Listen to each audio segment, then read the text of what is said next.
What's poppin', everybody? Hello and welcome to Popcorn Culture. My name is Ben Carlin, and I am your host. Here with me today is my brother Jay, who will be in every episode. Made it. We're back again, Ben. We are back from the lake, sort of yesterday. Sort of, kind of. Yeah. So we have achieved a new life bucket list item. We have, Yeah, this is, it's like, honestly, I think I was, the excitement was so great that the fear accompanying it was equally great. The fear, like, you know, it's, like you want something so bad for so long, and like so much of like your effort is like designated to this particular thing, and then it feels like it's like right there, and then all of a sudden you kind of like worry, like, well, what if it's not good? Like, what if it isn't good? The same thing happens to me all the time. Like, we constantly talk about like Name of the Wind, and like when we're out on tour, like people come up to us all the time, they're like mad at us because, well, not really mad, but like, you know, playfully mad,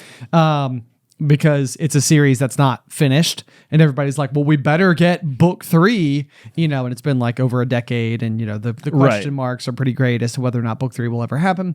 But then like whenever there ends up being this like leaked piece of news, or like, oh, like, you know, Doors of Stone is coming, I'm always kind of like, but what if it's not good? Like, I've had so much fun dissecting the first 2 books that it's kind of like, well, what if I don't love it? But don't stick the landing. Yeah, it's like it's a difficult thing, as we've seen time and time again. We have. And so I think that's exactly how I was feeling, because we have purchased lakefront property. We have. Yeah. Yes, at long last. There's no house. Yes. No house, just land, but not just land, dock. And that was the really crucial bit, because obviously, you know, we've told all the stories about going out on, you know, on the boat on the weekends, and being out there with the family and doing all sorts of like fun activities, and my aspirations to eventually be as good as our dad at water skiing. You know, like, I mean, it's gonna happen. Yeah.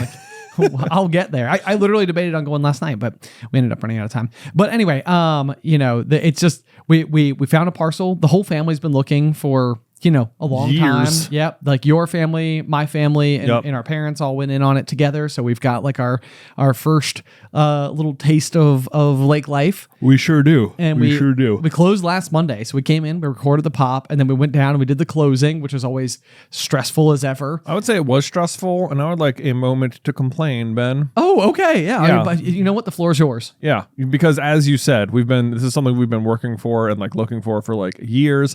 And like we finally found the place. We did, you know, and we got all the paperwork together. We got all like the finances in order, and we're there. And, you know, it's like when you're like, I remember like when me and Beth went to go like sign all the papers for like the first house we bought when we were getting married. And it was like this big momentous thing where it's like there's like this big stack of papers, and they're handing it to you, and they're like, this is what this means. This is what this means. And, you know, whatever. And at the end you finish, and like they hand you the keys, and you're like, oh my gosh. And it's so exciting. It's like a champagne toast kind of moment. Yes. It's like this big momentous thing. And I just have to say that the lady that was handling our deed signing or whatever was terrible. I'm just going to say it. I'm just going to say it because, I mean, I've never looked forward to something so much and left with the desired outcome, but also been so angry at the same time. It was very frazzling. Yeah. Like, you know, like we walk into the room, and like I felt like just right away, instantly, the first thing that happened was they were basically like, oh, so you guys like don't have a permit. A permit. A permit. Yeah, is how it was pronounced. And it was like one of these things where it was like, what do you mean? And like, in case anybody's unfamiliar, like you may be, it's kind of like a unique situation, I guess. But the lake that we go to is called Smith Mountain Lake, and it's a man-made lake, meaning that like it used to just be a valley, and then they flooded it using a dam. And like that is how we now have this this, you know, like body of water. Yeah. But the odd thing about it is that all of the water is owned by the electric company here in our area, because they're the one who created it in order to generate power via the dam. Right. And so there's lots of like, now, I mean, maybe not like lots of restrictions, but like the permitting process, permit ball gowned.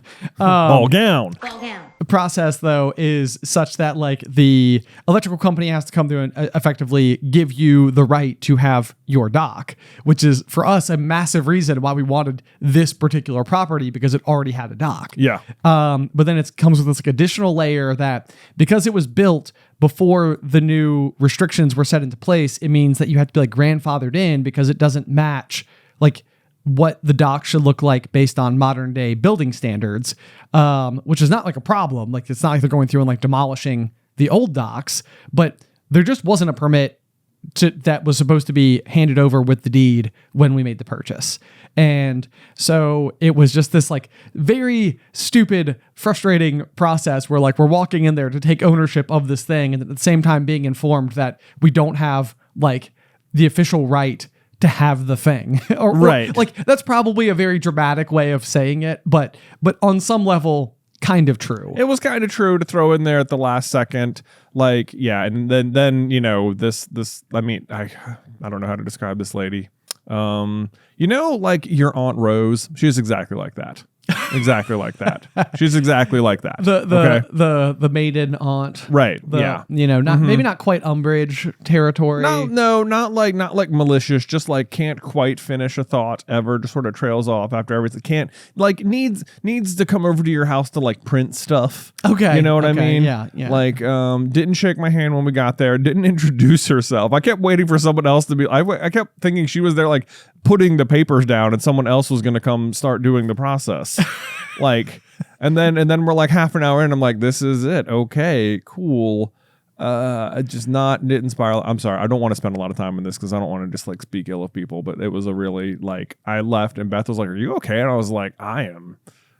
I don't know. That was really upsetting, and that's all I just wanted to say. Yeah, there you go. Well, I mean, it's okay. It's okay. I mean, we won't spend time on it because what we should spend time on is that we got to go to the lake this weekend. We did, yes, and it was very, very thrilling for just a myriad of reasons. But you know, from my perspective, I've had my boat parked in my driveway, you know, since I've had it, and then before that, I had a different boat parked in my driveway. And before that, I had a camper parked in my driveway. You have space. I have space. Yeah. So like. We pulled in last night and I like pulled in on the street parking in front of my house and Alice was like, you could park in the driveway. And I was like, oh, no way. And that's because there's a place to store our trailer and there's a space to store the boat on a lift. So it's like now if we wanted to go like boating after work, all I would have to do is drive to the dock, lower it into the water, and boom, we're off to the races. There you go. There's no launching. There's no launching. Yeah, it's just that easy. And that though came with like a weird feeling because trailering is like one of these like abilities that I would say is strange. Like I feel like there's something about it that like it's like a skill that like I'm proud to have learned. Like I know how to back up a trailer. Right. You know, and like it's like it doesn't feel like that big of a deal. But at the same rate, like it's kind of hard. Like it takes a little while to get to get it down. Yeah. It's the kind of thing that like I feel like all of our dads know how to do, but like it's like one of those things where I'm like, but who taught you and when and why? Yeah. Like, you know, it's not like at any point in my life skills class, they were like, all right, time to go learn how to back up a trailer. At some point, it's just like, yeah, you're just sort of forced into the situation and it's sort of like do or die. Exactly. You know, you either have to figure it out or you don't. It looks like our cameras just died. So hold on a sec. We might take a brief pause to go change the battery. Doodaloo, a doodaloo. Yeah, I remember the first. I don't know if anyone's ever like proper. Like, there's certainly people who grow up and learn to do it, but I think once you're doing it, it's sort of do or die. It's like you either have to figure it out right then, or like you can't leave, and it's like you just sort of have to do it. But I remember the very first time I ever had to back up something with a trailer, which might also still be the last time I had to do it. I don't know. It's been a minute.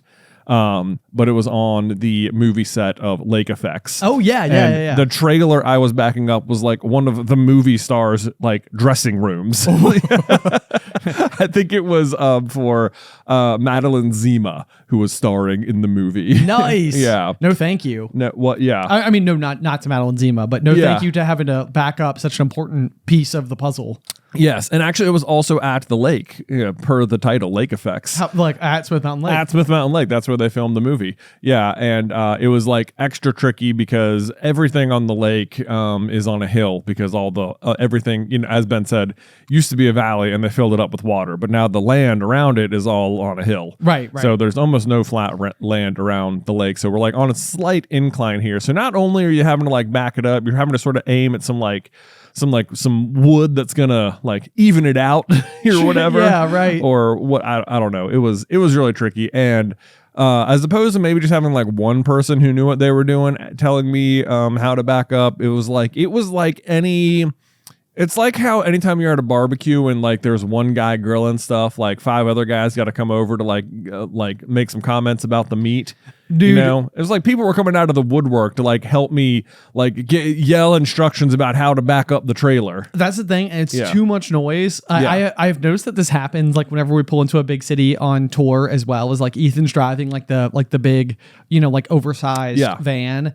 And it's like we immediately start like looking for parking, and everybody has like a slightly different view of like the road and the specific signs and like where fire hydrants might be. And like all at once, I feel like everybody's like, there, you could do over there. There's a parking garage, but we're too small for that one, so we have to do over here where there's a fire hydrant, and then this one has a toll booth, and like it's like if you're Ethan, I could just like see the steam coming like out of your ears. Like this is information overload. I need one person to talk, one person to speak. Everyone else stop. Right. Yeah. But I understand. It's like you're trying to back up, and then like throw it left. No, the trailer or the wheel. Yeah. Right. Yeah. Take it hard right, back it up, stop all the way, straighten it out. I didn't even move yet. Yeah, that was always our grandpa. Like he would be behind and he'd be like waving me through, and he'd be like, all right, back up. Whoa there, shallow water. Whoa there, shallow water. And you're sort of like, well, you just went from like encouraging me to back up more to like, what were you thinking? You went way too far. Yeah, I'm only listening to you. Right. Okay? It's like every single thing I'm doing is in direct reaction. Like as far as I'm concerned, you are remote controlling. I'm blindfolded. Yes, consider it like that.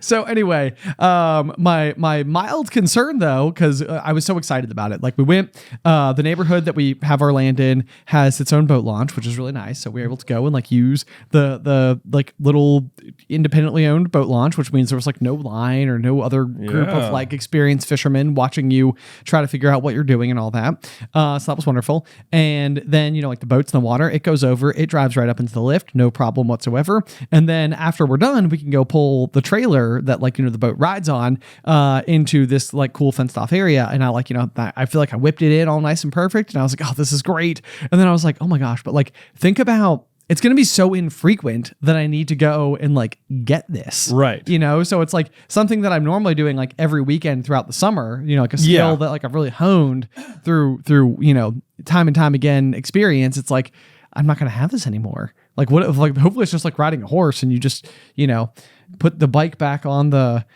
mule. I really messed up. Mix up some metaphors there. Yeah, mix up like riding a bike. A bike. Yeah. Hopefully it's not like use it or lose it. Right.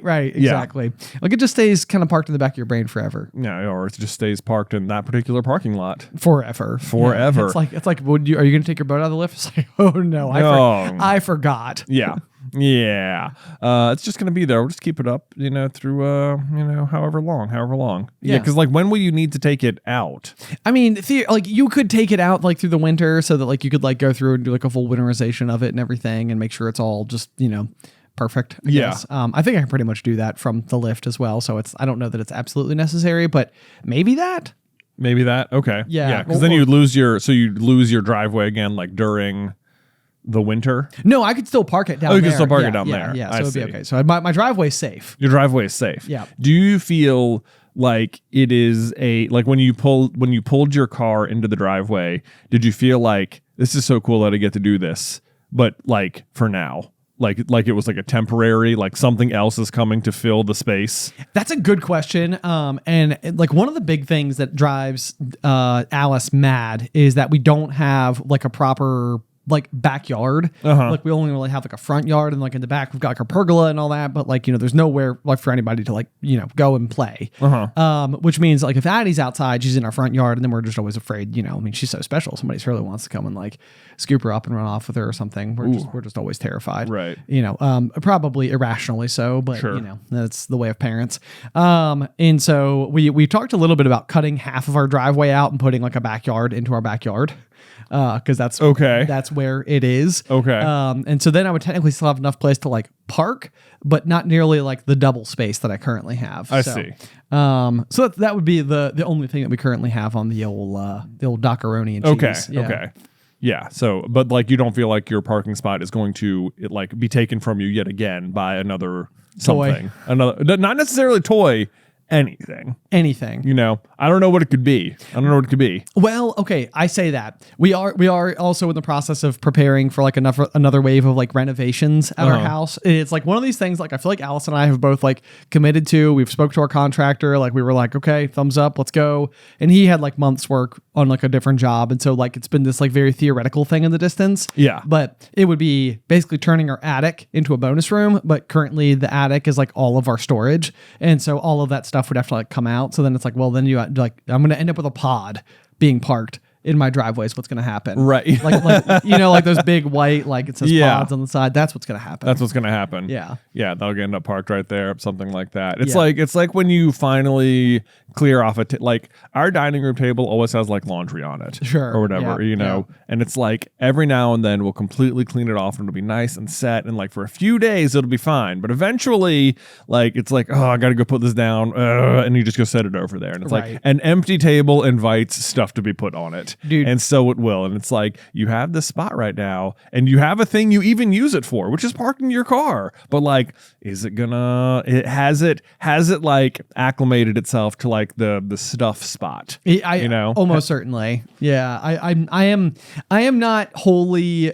certain that something else won't end up there. And I'm like so accustomed to just like parking on the street. Like I said, you know, to the point where like I pulled up last night and just parked on the street. Right. And I was like, you have the driveway now. You can do it now. And it was like, good point. Yeah. What a novel idea. I even backed it and everything. Yeah. Just because I could, you know? Right. Yeah. Why not? Yeah. I remember, at my old house, it had a quote unquote garage, which was very tiny. And it was. Yes. Yeah. Yep.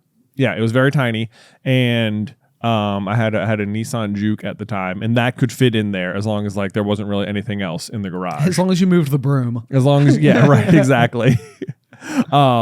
And I remember like at first it was so small as to be like, well, is it even really like worth parking in here or whatever? But after a while I was like, no, I'm determined. I'm actually going to use it because I have it. And like, why not use it for what it's supposed to be used for? Right. Plus, then I could come in through the basement. I didn't have to like go like weave my way through the stairs and stuff like that. So for a while, I was really good about using it. And then, the dragons arrived. And then the dragons arrived. No, not really a dragon, but more like then Luke arrived. Oh, and it was like, then we had to accommodate putting like his car seat into the back of the car anytime you went in there. Okay. Because it was like a lifter and it like clicked in into the car. So it was like you had to have like room to do that.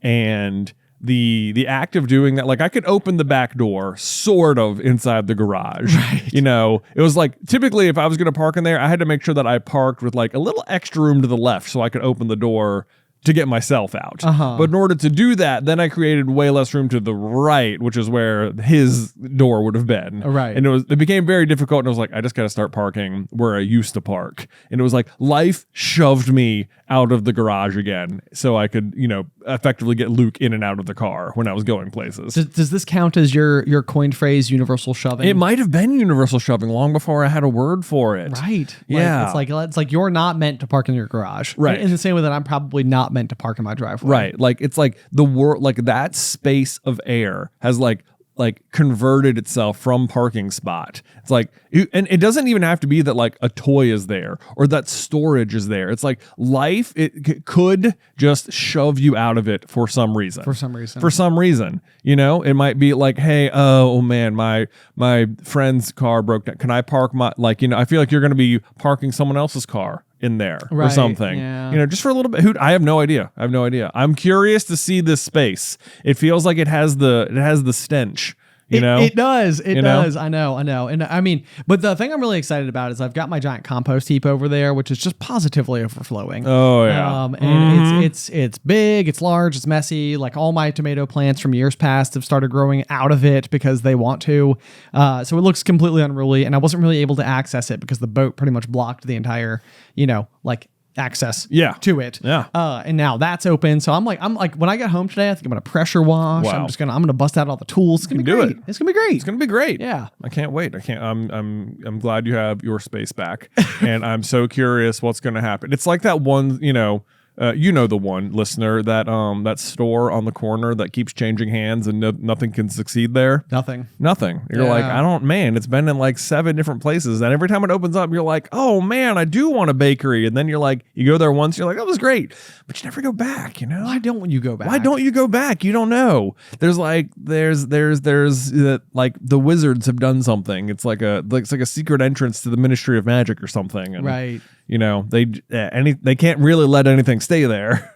It's exactly it. I know. I mean, this is like there's like this like adorable like little neighborhood near like where I live that's got like a movie theater and like a cool pizza spot and an ice cream place and stuff like that. But like no real establishments are ever able to go in and like make a home there. And forever and ever and ever there was this like derelict gas station. Yeah. And like if you talk to anyone in like the greater area that we lived in, every single person had the exact same idea, which was we need to turn the old gas station into a brewery. Yeah. So that we've got like a cool spot that we can just like walk from our houses, go on down, and like you could put like a playground in there because like lots of people are like young families and stuff like that. Like it'd be great. It'd be like the best. And so finally they like went through and like we saw like renovations happening, and everybody's like, no way, is somebody finally doing it? Is somebody finally brave enough to open the brewery at the gas station?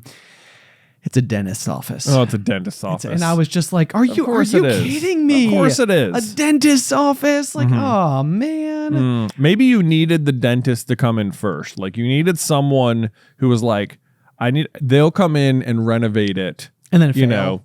Right. They're gonna come renovate it. They're gonna fail because they spent too much money on the renovations. Naturally. Dentists don't make a lot of money. No, of course not. Who has teeth? Oh, good one. But when they leave, Yeah. then you have nice bones. You know what I'm saying? That's right. Yeah. Not so much work. And not just the bones sticking out of your gums. Yeah, exactly. Which are teeth. Which are teeth. Yeah.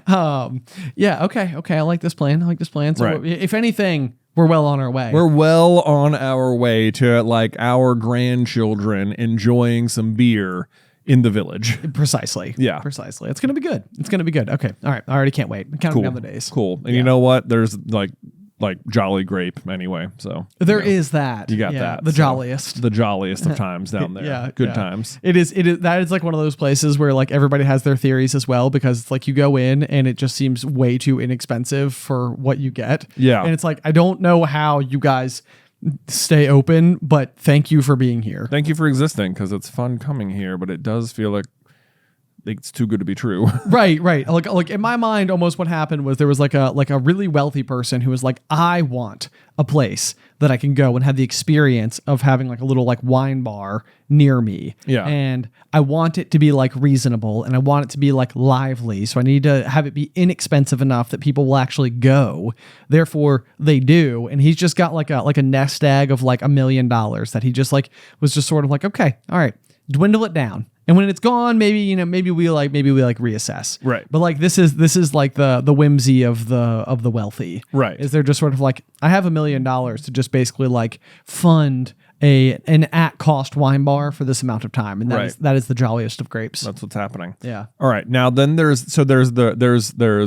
places like your parking spot and my old garage and my current fence. Yeah. That it's just like universal shoving. They're determined to not work. They're determined to not work. That fence, I cannot believe it. I could not believe it broke again. This is the one that you went out and fixed. And I then, went like, out and fixed. And then like the landscaper came in and promptly knocked it off again. And they were like, don't worry, we'll fix it. And it Yeah. was like, great. And they did. And then they did a bad job and it fell off again. And it was like, I was like, My theory is so ironclad. Like, I can't believe it. I cannot believe it fell off again. So now it's just sitting there.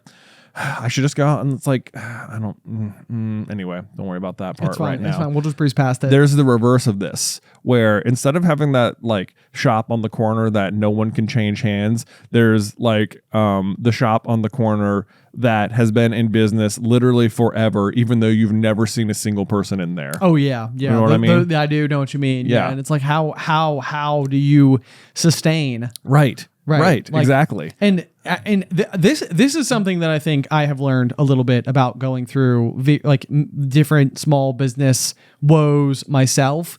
And then like observing other people nearby and around me also doing small businessy type things, is that like it used to be the case in my mind that I was like, dude, they own a small business. Like they're like killing it. And it's like more often than not, small businesses are literally hanging on with every amount of grooves left in their well-worn fingertips to their existence. And so sometimes, yeah, like you can literally go and do the math. It's like, okay, let's just say that this ice cream shop does 100 scoops of ice cream at $5 a day and they're open 4 days a week. Like we can extrapolate this math and it's like, it doesn't math. Right. It's like, I don't know how they stay open. Right. Yeah. Like I'm sure you know where I'm talking about. There's like a Roanoke tchotchke shop that just sells random stuff. Yeah. Yeah. Yeah. Like, and I say like Roanoke themed tchotchkes. Right. In the middle of downtown. Things shaped like, The star. The star, Yeah. like coasters, custom napkins. Right. And I'm like, and it has been there since we have been kids. Yeah. It has. And I don't like, I just don't know how. I don't know how much, like, I don't know either I'm severely underestimating how much people buy these sorts of things, or how much tourism is happening and people want souvenirs. Souvenirs. I don't know. But I'm like, it is one of those places that like every square inch has another product on it. Yes. You know what I mean? Yes, 100%. Yeah. I mean, you're right. Like, and those are the types of situations like where I'm gonna compare it to like the least applicable example possible, but like Amazon, like the company, it makes a huge amount of money from like its like cloud data storage server farm type of IT technical something. Like a huge amount of like their actual revenue comes from that. The reason you know what I'm talking about is because you've bought something on Amazon before, right? Like paper towels or a Hot Wheels car or a book or something. Like inevitably you've bought something off of like their like shopping related services, and it's like you always you think, I see Amazon packages all the time. Every mail carrier I pass on the street has an Amazon package. They're stacked, especially kind of coming into the holiday season time of year. It's like they're stacked on everybody's front doorsteps, like whatever. Like, what, for all those reasons, where they're making a ton of money is like something you just don't see at all. Right. And so like, that's what I wonder with these like small businesses where it's like they don't sell that many like, Roanoke themed coffee mugs and Christmas ornaments and stickers and whatever, embroidered napkins and stuff. But they have a gig with the hospital down the way, and every time somebody comes in, they send a gift basket, and they do like 700 of those a week. Right. The store is just sort of like a front. It's like not a front, but like the literal front of like the business. Like it's what you see, but it's not what they do. Right. Yeah. I can, even as you said that, I'm like, it wouldn't surprise me at all if something like that was happening, which is like, yeah, the hospital just buys 20 gift baskets from them a week, and that's pretty much all they need to do. Exactly. Right. Exactly. Yes. Yeah. And we're a big hospital town. It is a big hospital town. Almost everyone, if you come to Roanoke, if you ask someone what they do, they probably work at the hospital. Yeah. Yeah. It's true. It's true. Or you're talking to us. People in Roanoke do that? Yeah. A little bit. A little bit. Yeah. No, you're right. Something like that has to be happening, because like otherwise it's like they're in the middle of the city. It's like the rent on where they are at must be huge. Yeah. Right. It's got to be big. Or that, or it's like one of those classic like New York City apartment situations where it's like it's somehow like rent controlled, Right? And they're paying like $125 a month for what should be like $4,000 a month or something, Right? Yeah. Like they just own the building, so it's like no, we don't even pay rent. Right? I don't have to. I only need to sell 20 things a week to keep it going, whatever. I live upstairs. It gives me something to do. Yeah, I'm just whatever. I'm retired. Got handed down to me from my great peepaw. Exactly. Dude, I don't know. I don't know why I'm stuck on this today. In any case, we got to visit our dock. Hey, we made it back over the weekend. We made it. Oh my gosh. And yeah, this is sort of it was so interesting to see how it would go down, because this is where my nerves were coming from. So I've been so excited about this. Like anybody who's listened to the pop, and like, my excitement about going to Vermont and like the quest for the boat and trying to like fix my original boat and then buying a new one so that like I actually had something that was like functional and reliable. And of course, like, you and I have been going out all the time. All I really wanted to see was what it was like when all of us, like the whole family, so you're like you and Beth and your 3 kids and me and Allie and Addison and mom and dad were like all down there at the same time interacting with the space. Like, does it work? Does it fit us? Like, are we going to be okay? Are people going to be falling in the water? Like, what happens? Right. And I feel like ultimately the conclusion was, yes, we'll absolutely fit all of us, and people will be falling into maybe not Yes. maybe not the water, but things. But things. Yeah, I know. It was like we quickly found a bunch of ways to have mishaps. Absolutely. Yeah. So right out of the gate, one of the things that happened was there's like the stationary dock, which is like, pounded into the ground on like big pylons, and like it's just stiff and sturdy and doesn't do anything. And then next to it is a floating dock that obviously does exactly that, and it has big poles that sort of like keep it like anchor it to the main dock. right. But then if the water level like raises or lowers, you can obviously it'll go up and down in accordance with that. So you could theoretically walk straight off of the main dock onto the floating dock, or you could go down this like set of steps that are either necessary or unnecessary based on water level. The water level, the same thing. And so right away, was it Nate? Yeah, it was Nate. Like went to like walk from the stationary dock onto the floating dock and like flomped. Yeah, just like missed the step. But there's like a good, like, I don't know, 1 foot gap or so that you could fall between. And if you did, man, you'd take a bit of a beating from one side of the dock or another. Yeah, it would be like falling through like a pinball machine. Yeah, a little bit. But he managed to fall like mostly just forward and landed like cleanly on one of the steps. But he had like 1 foot like up on the other dock, and it was definitely just like a scary moment where it looked like he fell over, and I was like, oh my God, are you okay? And I was like, he was, we checked on him and got him and, just held him for a few minutes, and then he was off playing again 3 minutes later. Dude, from my perspective, I can't even remember the term for it. Do you remember back when we used to rock climb, there was like a maneuver you could do where you would like hang, I think it's called a bat hang. You would hang by your toes. I do. Yeah. So like it was like one of the first moves that like I ever did that like I felt like built like a huge amount of like confidence in my climbing game. But like you would literally go upside down, and in order to reach the next thing, you would take your toes and like wrap them around like a big clamshell shelf. Right. And then your hands would let go of the wall, and you would literally be hanging by your toes. Right. So I look over and I can't see that he's like landed on the steps below, and all I see is like 1 foot just like rigidly hanging on. Yeah. And I'm like, we need to get this kid in the gym more. Like, right? Goodness. I mean, he does love rock climbing. There's no doubt. So, no. I mean, a bright future to be bright future for sure. Yes.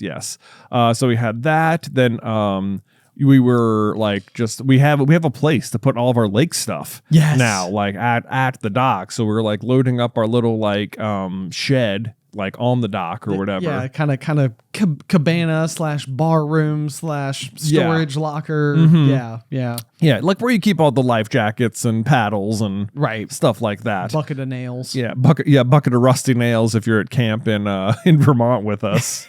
Nailed to the wall in an old coffee can. That's how we did it. You need them. You might need them. And you know what? On more than one occasion, I've gone and pulled like a giant like 5-inch nail out of one of those containers in for Vermont. use. Yeah, for use. Well, there you go. I mean, the use might have been playing the game Stump, which involves hammering a nail into a stump. for drinking purposes. Well, yeah. But still, I did it. It happened. Yeah. Right. Okay. Well, there you go. Maybe we should get a stump too. Maybe I think we need one. Yeah. That'd Good call. be great. But we had like a big inflatable dock. We do. Yep. Yeah, that we have in there. We leaned that up there, and I think the kids were playing in there. And someone we leaned it up against the wall, and the kids were playing in there, and someone knocked it over, and it hit Addison on its way down. Yes. Yeah. So yeah, it's folded up. They call it like a burrito fold. So it's normally 10 by 10 feet. So you can imagine just like a big square. But like all folded down, it's a lot of material because when this thing is full, I mean, you could walk on it. Like it's a pretty sturdy. It's very sturdy. Dock. Yeah. And it's very cool. But so the whole thing falls over on Addison and basically her head smacks into the ground in this like one spot where just last weekend, Alice and I took her out for a hike with our dog Indy, and Addie was like running through the woods and just having such a good old fashioned time. She trips, kind of falls forward, does like another flop, and then somehow lands flat on her forehead and gets this giant goose egg, which then she had picture day at school last week. So for picture day, she got this big mottled like purple, yellow, blue spot on her forehead. And then this thing falls on her yesterday, and I go and check, and I was like, no, it's just the goose egg from before. And I'm like, no, this is a new one on top of the exact same spot. So I have this beautiful little girl. I mean, and I'm just like, she's good, like she's gorgeous, Well, I think so. Yeah. And so far, all of her like major injuries have been to her face. Right. And I'm just like, one day she is going to be this stunning human being who's going to be like, Dad, you messed up my face like a bunch of times. Sorry. So anyway, things to look forward to. Yeah. I'm sorry in advance for what it's worth. I'm aware of it now, Addison. If you're like watching this when you're like 24 or something, like I knew now that it was gonna like come back to haunt me later. And so anyway, that's it. Inner beauty is really important. You have that in spades. You have that as well, Yes, and probably still outer beauty. I mean, frankly. I mean, yeah. Have you seen your mom? Jeez. Anyway, but yeah, so Addie got pummeled by that. Yep. But all of I feel like we're talking about how excited we are, and we've talked about a bad signing and 2 injuries. Right. In the meantime, this is awesome. Yeah. I am so stoked. The boat first try glided right into the slip. Right into the slip. Yep. And it was like it was born to it. It was like it was born to it. Mm-hmm. I couldn't have been happier. And like both sides of the boat touch like either side. So I mean, it's like tucked right down in there. It's so awesome. I'm so happy about it. And then we were wanting to watch the Commanders football game. Yes, that was happening. And so Dad had brought a Bluetooth speaker that he had formerly had in their RV. And so we had on my phone the game playing like on YouTube TV, projected through the speaker. And then I was like, wait a second, up in my truck, I have an actual projector. Oh man. And so we go up, we dig out the projector and a projector stand to put it on, no less. We project it onto the wall of like our cabana shed thing. You use your hotspot. Yeah, on my phone. So that we could then like log in using the projector to like use like the YouTube TV app. And then we're literally watching the game like blown up, on it wasn't like a terribly big screen, but big enough. And we're grilling hot dogs. Yep. We had we had a little Blackstone Blackstone, grill. like the Blackstone the grill down there. Yeah, grilling hot dogs right down there on the dock, watching the Commanders whoop the Chargers, might I say. Yeah. Don't get to see that very often. You don't. But winning a game. Wow. It's pretty great. It started out 0-10 and it was like, well, this is just par for the course, but then it ended 27-10. So it was like, take that. Put that in your Chargers and I don't know. Yeah. iPhone it. Yeah, run your battery life dry or something. I don't know. Good Charger jokes. Boom. I don't actually have a whole lot of beef with the Chargers, so I don't have any good smack talk. No, yeah, me neither. I'm also not a very good smack talker in general. And the point is that the Commanders won. Yeah, they did. And it was exciting. Right. Yeah. It felt like a good omen. Yeah, it did. For the It dock. did feel like a good omen. Oh, and then you and I, so we're on, as of yesterday, it was October 5th. So we're like into fall season. Yeah. Like the leaves are changing. It's getting cold. Like it's like 50 degrees in the morning when you wake up and stuff. But you and I are down there and it's like one of the signature things you have to do is jump off the dock. Of course. And so you and I we were suited up. Yep. We were ready. We high-fived, we ran, we cannonballed. We did. Right into the right water. into the water. It felt great. It did. It felt good. It was a very clean, refreshing chill. It was. Yeah. It was. Yeah. And I am extremely stoked. I feel like I'm gonna go down there and like polar plunge it a little. Through the winter. Yeah. I mean, you got to, right? Got to. Like when life gives you a giant body of water for your use, Yeah. one must go into it when it is freezing temperatures. When it's freezing outside, absolutely. I mean, our new neighbor, I guess, Ed, he was out like swimming, you know? He was going for a swim. Couldn't have been more impressed. This man must be in his, I want to say 70s, Yeah. maybe. Hopefully he's not listening right now and like, wow, I'm 53, okay? like, oh man, I totally misread you, Ed. I'm sorry. Yeah, like, I mean, he comes down, he's like doing all of his like stretches. He's got like a wetsuit on. He's got like a little flotation device for safety buoy. Yeah. He's got a safety buoy, like a bright orange, like kind of flary type of, device. So that he doesn't get, run over by a boat or something. I was like, good for you, man. Good for you. I know. I was like, I'm going to have to come down here and swim. That's right. Have to do it. That's it. Now, Ben, if I understand it though, you went for a swim? I did go for like a swim? Like a swim. Like in the pool? Like a swammy swim. Like on swim team? Not like on swim team. But so I have this, I have like a curiosity that I was like attempting to test, and then like life kept getting so busy that like I haven't really been able to like properly pursue it further. But we know at this point that snowboarding is an activity I quite enjoy, as well as many others. But growing up, like I can't say that I loved it. We went so infrequently. I want to say there was like some situation that would happen where like the nearby ski resort would do something with like our dad's TV station, and so it occasionally yielded like a handful of like family passes that we would have to go.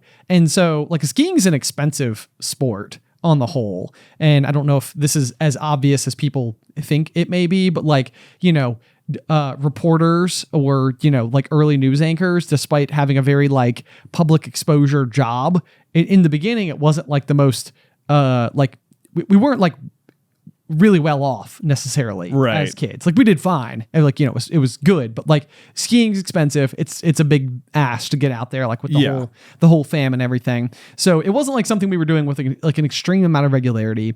And what that meant for me was that like I would go out there and try to snowboard, because of course I was like going to middle child it and choose not skiing, because that's what you have to do, right? I mean, it's I'm born into this burden. I don't know what to do. Like I ski and I don't know. Yeah, I don't know if you had to, but if you were a middle child, you would understand. Yeah. It's like all of them out there who are listening, they're like, I get it, man. I like you needed to be different. You needed to like show who you were in some other way. But if there's one thing about snowboarding, it is that like when you go out there, and if it's your first day of snowboarding, it's like all I can say is I'm sorry, but it'll be worth it. Like the first day is going to suck almost no matter who you are. Like everybody I've ever been on their first day is just going to spend the whole day like they're going to be falling on their butt. They're going to be cold. You're probably going to feel some bruises afterwards. Your quads are going to be exhausted. Yeah. It's brutal.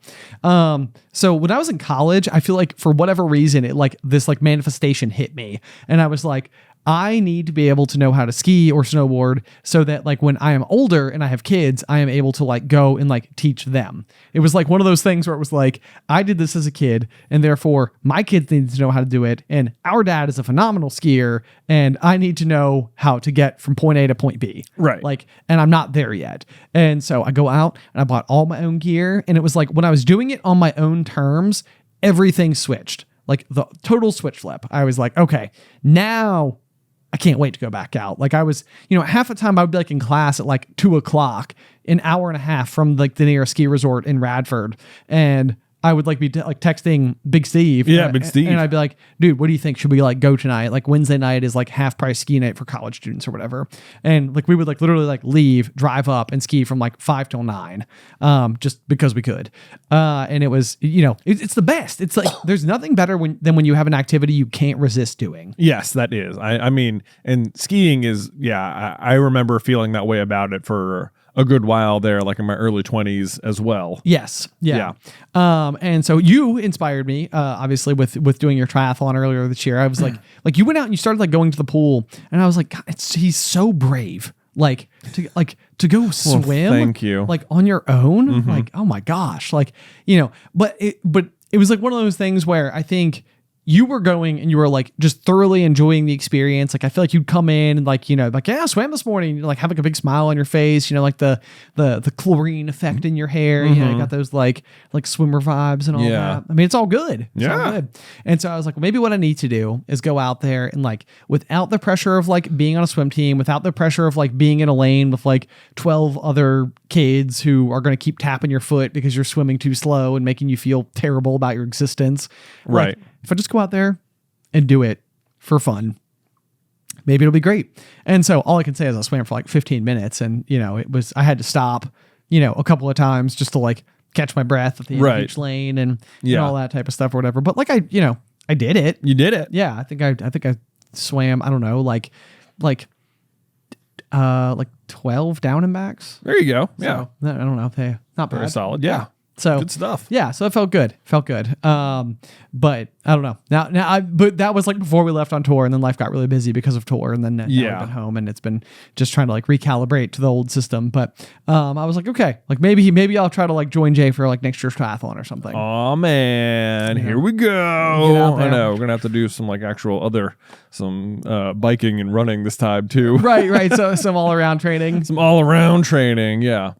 But I think, I'm definitely think I'm going to try and do it again next year. Good. So. Good. Yeah. Yep. That's the plan anyway.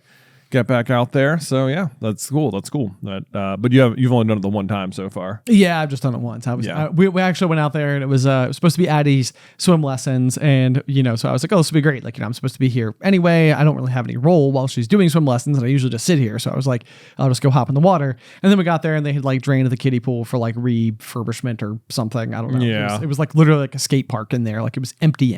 Wow. And I was like, oh, okay. So then Addison didn't have swim lessons, and I was just swimming as long as she didn't like, throw a tantrum for. Oh, where was she? Being more. She was just sort of like swimming in like the common. They had like roped off like a little like mini like kids area in the adult pool before. For kids to swim. Got it.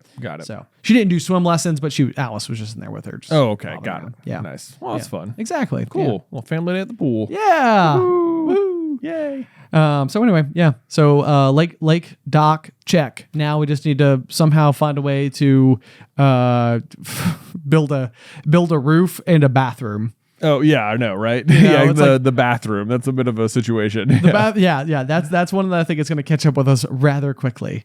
But we'll get there. Yeah, we'll figure it out. Yeah, something's gonna happen. Right. Mm-hmm. No problem. Transition. All right, I put on here, I'm approaching the Post-DCC Blues, and you seem to have not understood what that meant. Well, I have since caught up with it, but I was having fun trying to think of things, so I was like, because you broke it down into DCC, and I was like, the Dallas Cowboys cheerleaders? Oh, yeah, having such blues, Post-Dallas Cowboys, I've been watching that reality show on Netflix. There you go, yeah. It's like, it's almost over. And I just don't know what I'm going to do with myself. What am I gonna do? It's like I just come home and I watch it, and it's like, man, I don't even know what the show's about. I mean, either. I think I'm sure that it's just a reality show about the woes of making it on the Dallas cheerleaders. I'm sure that's what it is. Yeah. I know they're sort of like the premier cheerleading squad in the NFL. I think they've done good things for getting cheerleaders fair wages as well. Oh, that's good. Good for them. For the NFL. So I think it has actually had some positive impact on the league. There you go. Yeah. It's good that they're cheerleaders do, even if their football players are the worst. Okay. That's coming from Commanders fans. I'm sure they're all nice people, actually. not like unethical criminals. Which growing up, anyone who would play for the Cowboys. This was like one of the biggest title shifts that happened to me when I was getting older. But like when I was a kid and we were fans of like the Virginia Tech Hokies, I genuinely believed like players for like the University of Virginia, UVA, were like unethical human beings, bad people. Like that's like the way that like the rivalry, like, because it was never explained to me. I just remember like going to the games and seeing all of like the the trash talking t-shirts and stuff like that. And so I think young innocent Ben Mind was just sort of like, well, they wouldn't say such mean things unless they weren't truly horrible people. Right. Exactly. It turns I can't out- believe anyone's even fans of them. I mean, like literally. Yeah. I was like, what? Like, what? There's something wrong with you for cheering for them. Like, don't you know? Like I don't know, but like, don't you? Right. Anyway, but yeah. So no, that's it there. My other guesses were the Danville Community College. Okay. Probably not. Never even heard of it. Never heard of it. Yep. And then this one comes all the way from across the pond, the Derbyshire County Council. County Council. Yeah, I'm on the Derbyshire County Council. I vote on, the zoning laws and stuff. That's right. Yeah. Well, and also my time in office is almost up, so I'm just gonna be sad. right. Well, based on the fact that Edinburgh is spelled Edinburgh, or Edinburgh. Yeah. I'm sure that I'm pronouncing Derbyshire wrong, and it's actually like Derbyshire. Yeah. Debshies. Yeah, I have no idea. Yeah. Derbyshire. all of our British listeners are going to be like, I hate you. Yeah. I hate you. Stop it. Yeah.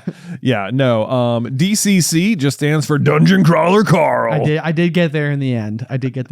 So that means that you are getting near on having finished 7 books. 7 books, yes. And then I apparently over the weekend, thankfully, unlike Patrick Rothfuss in The Name of the Wind, Matt Dinneman has already announced the next book, which is coming out next May. So okay, so not like terribly far off in the future. Not terribly far off. So yeah, book 8 coming soon. But yeah, I've been living down in the dungeon for the past like couple months here, flying through the books. And I'm getting near the end of book 7, which is the last one written so far. And I'm like, oh man, what am I going to do? I'm not going to have, it's been so nice. Like when I started, it was like, finish book 1, no problem. I got 6 more books. That is the best. It's like when you find a show that's been like super popular for years and then you've got like 5 seasons to catch up on. And you're like, oh, this is like, I have 2 months. Exactly. Yeah. Yes. So I was so excited. And even after I finished like book 5, it was like, whatever, 2 more books, lots to do here. It's going to be great. But now I'm like 13 hours left on book 7. I'm like, uh-oh, I'm not going to have more dungeon to crawl through here. Guess this is good. I'm going to be stuck in the waiting zone.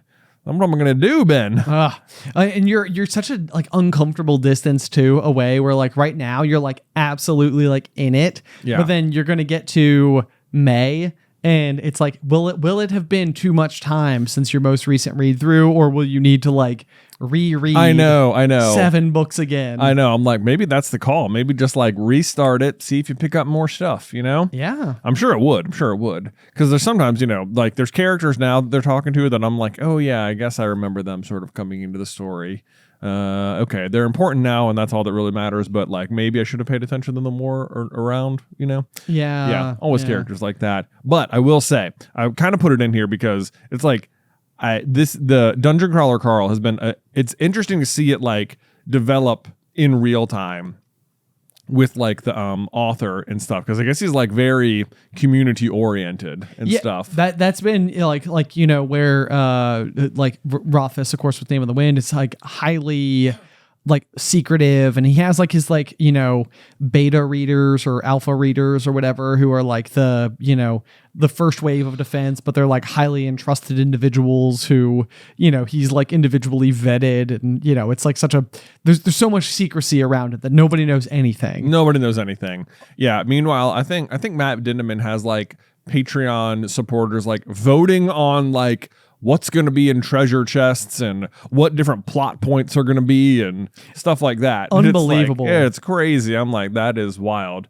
I don't know, maybe he structured it such that it's like, well, it doesn't matter really which one you pick. They're going to have the same effect or something. I don't know. Right. Maybe he has more of a plan in his mind. I don't know. But as I understand it, he's just sort of making it up as he goes, which is cool. But so another, over last week, they launched a,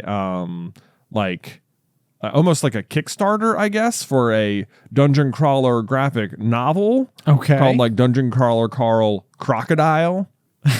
I know.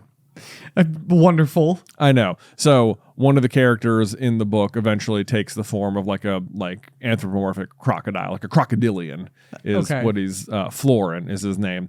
And So basically, the graphic novel is going to follow Florin through the first floor of the dungeon. So it'll be like a separate timeline from what you're used to with Carl and Donut. But, they'll also, I guess, exist in the dungeon somewhere. Right. You just won't be following their story this time around.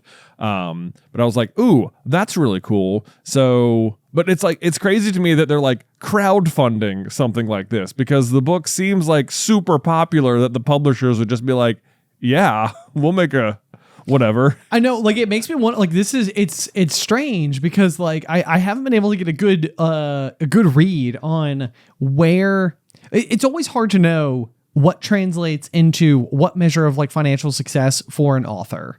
Like, like you could like look at like John Green, of like the Vlog Brothers or whatever, like noted author, but also highly successful content creator of the interweb. He has his hands in like a whole bunch of different kinds of projects and he seems successful. And I don't know if it's because of his like publications or by selling book rights to movie producers or like, does it all go into some big bag? I have no idea how it works. Like that's like a peek behind the curtain I don't understand. Same thing with Rothfuss. It's like people know him. He's a well-respected author, but it's because like his first 2 books of the same series were just so like good, wonderful that like I think he garnered a lot of like respect and attention from other like fantasy authors who just like sort of immediately floated his name up to the surface. But then you've got a situation like this where you're talking like 7 books, which is quite a bit more, and it's like what does that mean for what did you say the author's name was? Matt Dinniman. Yeah. So like what's Matt Dinniman's day-to-day looking like? I don't know. Cause then I feel like I don't know then too, if I am like catching the series like on its like cresting point, like where it is crested, but like, from being into like mainstream popularity kind of like how like how Harry Potter was like in like when Goblet of Fire came out, I think is when it started becoming like insanely popular, like a sensation, right? Like a sensation. Like people read the first 3 books and they loved them, but like if you didn't read, like they got to like Prisoner before like people were really starting to catch on. Yeah. Like it took a few to get established and then it became insanely popular. Right. So it's like, has it been the case that like the people have been there the whole time and they've been doing all this stuff and it's been great and he's been churning out the books, but like right now is when it's like people are like, wait, what is this Dungeon Crawler series thing that people are talking about? Right. That's like really like catching fire. Right. Like or are you just like in the epicenter of it because like you've been so like dragged into the dungeon. Yes. Like, or can I not see the forest for the trees? You know? I mean, and genuinely, I have no idea. That's another one with also not being on social media. Like I have no pulse. Yeah. There's no idea. I have no idea. I don't know. Yeah. What the insane, like, what is the general? Here's what really sold me that maybe it has like really crested some point is that we have a mutual friend named Caitlin. Okay, I know exactly what you're talking about. Yes. Yeah. And on tour, I was doing like an Ask Me Anything or whatever, and someone asked me like, what's my favorite, current TV show or series that I'm watching, and I was like, well, I don't know about watching right now, but what I'm reading is Dungeon Crawler Carl, and she responded to that and was like, oh my gosh, love DCC. I've read the entire series twice this year, and I was like, Caitlin, you have read Dungeon Crawler Carl twice this year. All 7. I was like, if it has hit you, it's mainstream. Okay, yes. Like to give some context here, like this particular friend of ours is someone who I would very like almost compare to the caricature that is being depicted in the movie Legally Blonde. Sure. Like I remember her getting on the bus when we were kids and it was raining and she gets on the bus and she goes, "It's raining and I'm wet." And it was like yeah. It's funny that you brought up Legally. I think that's a fantastic comparison for Caitlin because I think in high school she very specifically had like Elwood's glasses. Did she really? Yes. Okay. Yeah. I mean, yeah. She almost looks like her. Like, absolutely. Like it's, and I don't think that she would be bothered to know that this is our assessment. I of don't her. think so. It's a compliment. It is. Yeah. But yeah, you're absolutely correct. So but when you told me that too, though, I was like, that is surprising. I know. That is surprising. I'm like, maybe I just don't understand. Maybe I'm pleasantly surprised by her taste in books. Of course, yes, know? yeah. Maybe we should send her a copy of Name of the Wind. Ben, it's already one of her top 3 favorite books of all time. Name of the Wind? Name of the Wind. Why are we? I know. I'm flummoxed. And Project Hail Mary. Okay, that's it. We're calling her to come in the most unusual, like, Pop has a guest situation ever.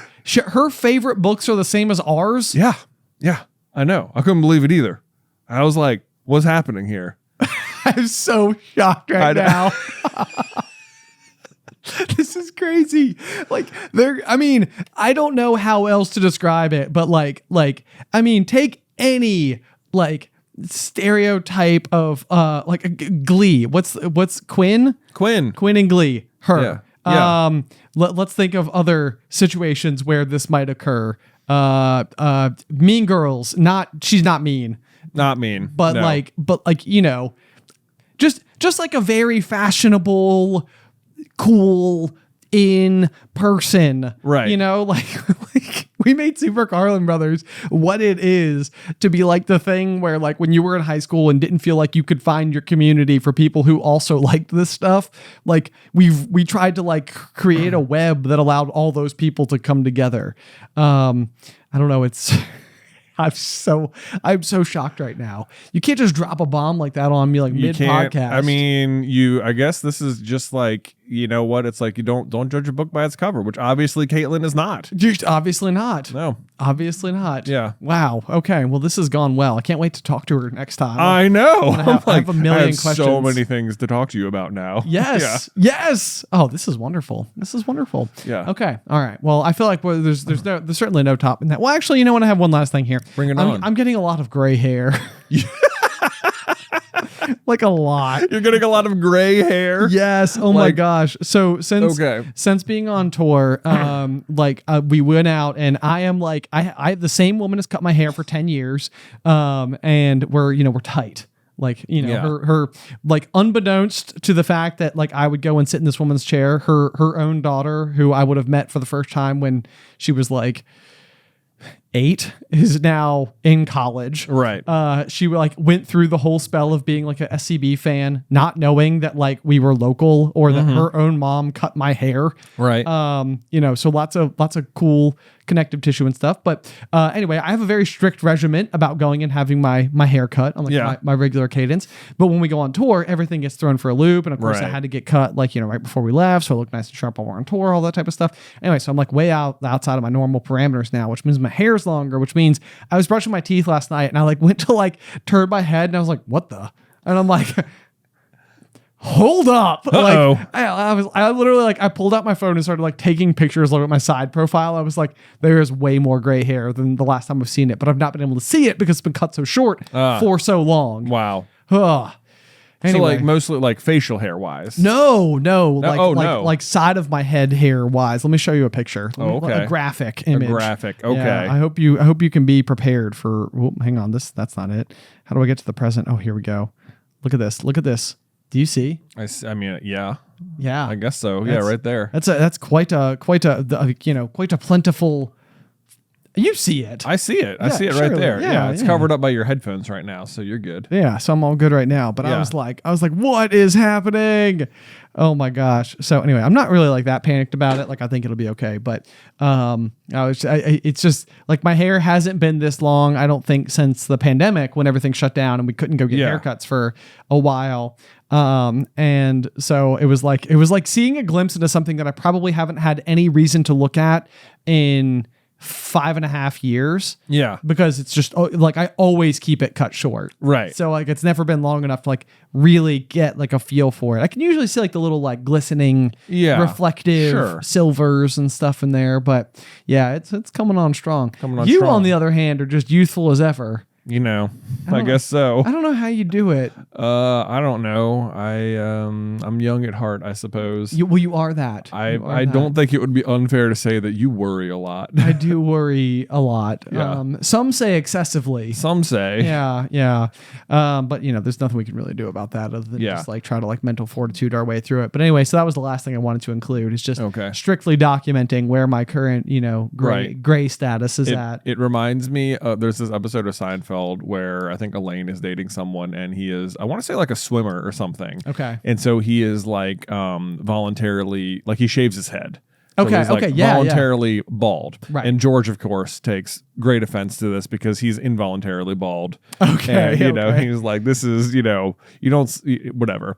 What is the thing? Like my, oh gosh, my lifestyle is not your costume or something. Oh yeah, my culture is not your costume. My culture is not. Yeah. Of course, George compares it to like someone using a wheelchair who doesn't need a wheelchair or something. Sure. Because to him, the same, as people on Seinfeld are. But then, he has a picture of like his old license photo when Elaine sees the photo and she's like, I could be dating this hair. And he's like, well, yeah, I guess so. Maybe I'll grow it out. But then he tries to grow it out and he finds out that actually, since he started shaving it, he's just also naturally become bald. No way. And the realization that he is involuntarily bald instead of voluntarily bald, like changes his entire like personality and appearance. Oh my gosh.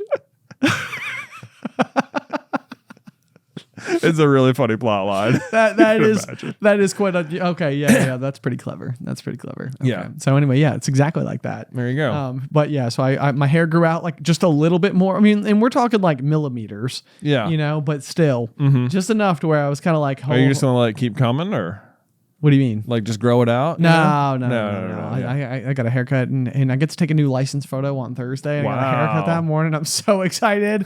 My license photo is so heinously bad because I have severe test anxiety. Like I just straight up like, and I don't think I ever knew it when I was growing up or like how bad it was or anything.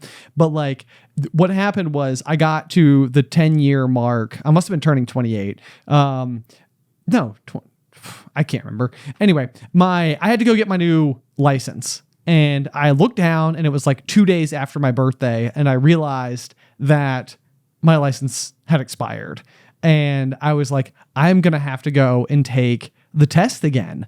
Like I'm going to have to go and take the driver's test. And it's like, I've been driving successfully on the road for years, but I'm like, I don't know how far you park from a fire hydrant. Is it 12 feet or 10 feet?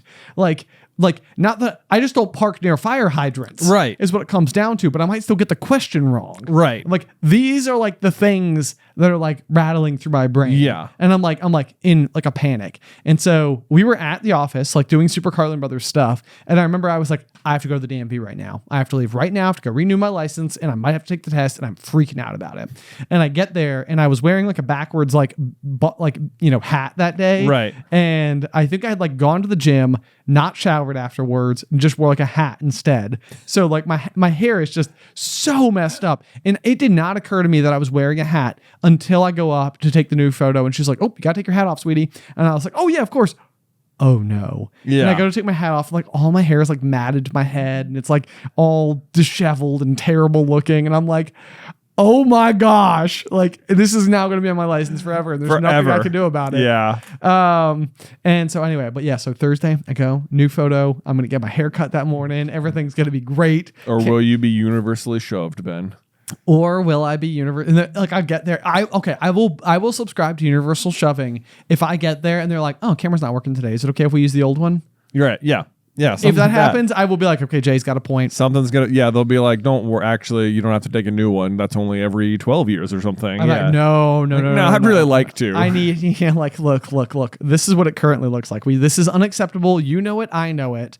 Everybody who sees it is always like, oh, it's not that bad. And I'm like, it is that bad. It is that bad. It is that bad. Yeah. Like nobody likes their driver's license photo, but mine's especially worse. Dude, I loved my old driver's license photo. Well, you did look. It was great. Wonderful. Yeah, I had some great shaggy hair, and I think it was maybe the best picture I ever took with it. I mean, it was like It was in great form that day. the shaggy hair look that we went through. People like to call it the Bieber hair, but it was the Steve Prefontaine hair. I hate it when people call it the Bieber hair. They're I like, know. "Oh, you had the Bieber look," and I'm like, I predate the Biebs. Yes, exactly. Okay? Yes, like you. Like, what are you that's talking about? It's an anachronism. That is an anachronism. Like, I don't.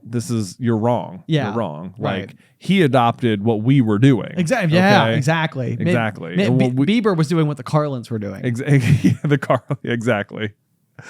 like I wasn't Biebering. I was Prefontaining. Yeah, Okay? exactly. Come Exactly. on, yeah. But the thing about that haircut, at least for us, I don't know, for me, I have such like string bean hair. Like it's like very fine. It's very thin, which meant that like based on like how I washed it and toweled it dry on any given day meant it took on completely different shapes all the time. Sometimes it would like stick to my forehead. Sometimes it would like flare out in like a really nice, like kind of cool way.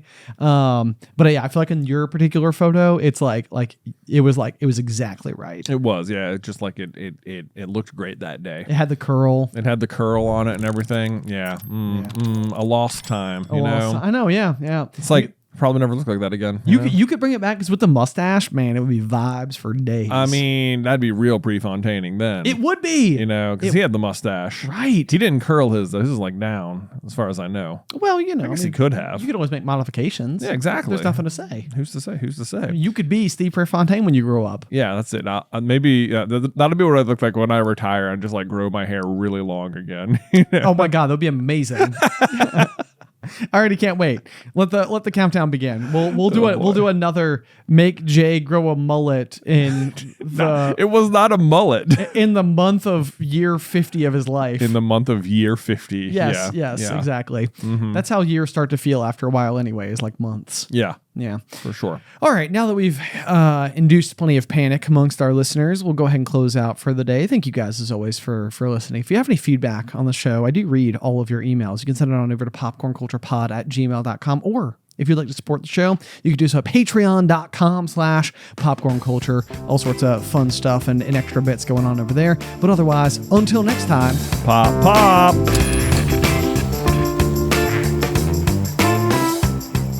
Today's episode was edited by Isybelle Christley. Vaishon Brandon does our art. Catherine Stein is our production manager, and the show is hosted by me and Jonathan Carlin.